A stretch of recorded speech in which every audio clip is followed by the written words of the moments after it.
एक बूढ़ा बाप गांव से आता है। शहर में उसके बहू बेटा पोते रहते हैं काम की तलाश। गांव से एक बूढ़ा व्यक्ति आता है, दरवाजा नक करता है। बहू दरवाजा खोलती है, खोलते ही ठिठक जाती है, सोचने लगती है। वो बूढ़ा व्यक्ति बोलता है, क्या बात है बहू, कोई दिक्कत?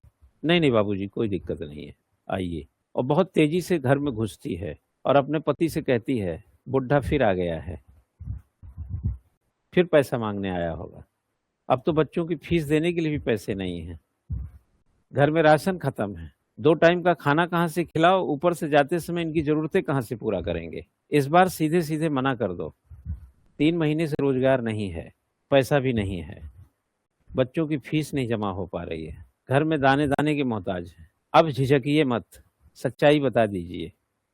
बाप है हमारा, हमारे पास नहीं आएंगे तो किसके पास आएंगे? क्या बात कर रही हो तुम? थोड़ा सा पैसा है, अगर बाबूजी को जरूरत है तो वो देना पड़ेगा हमें। अरे कैसे आदमी हो, अपने बच्चे की तुम फीस नहीं दे पा रहे हो और अपने बाप को पैसा देने की बात करते हो। मैं इंतजाम कर लूंगा, लेकिन बाबूजी आए हैं तो पैसा तो देना पड़ेगा। फिर वो बाहर निकलता है, कहता कुछ जो भी घर में है बनाओ। बाबूजी बैठिए, बहुत कमजोर हो गए हो तुम। नहीं ऐसी तो कोई बात नहीं है। नहीं ऐसा मुझे लग रहा है, कोई दिक्कत चल रही है? नहीं बाबूजी, कोई दिक्कत नहीं है। बच्चे कहाँ हैं? बाहर खेल रहे होंगे, स्कूल नहीं गए? छुट्टी है आज स्कूल की। अच्छा।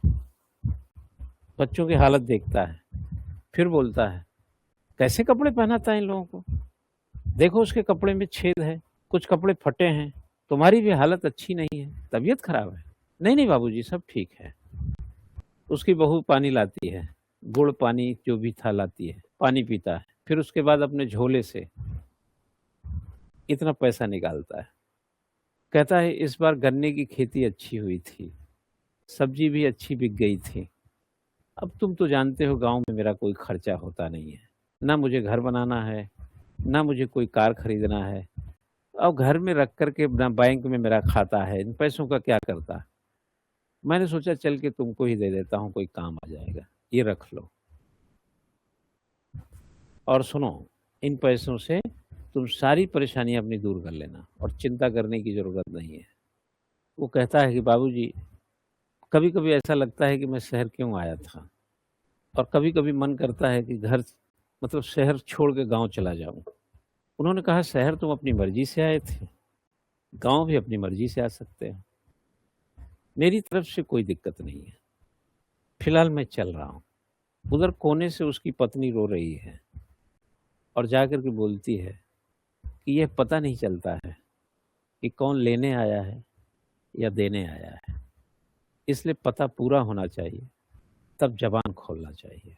कहानी का मजनून ये है कि बिना पूरा समझे किसी नतीजे पर न पहुंचिए, और जो दिखता है वही असली घटना है जरूरी नहीं है, उसके पीछे के रहस्य को समझिए।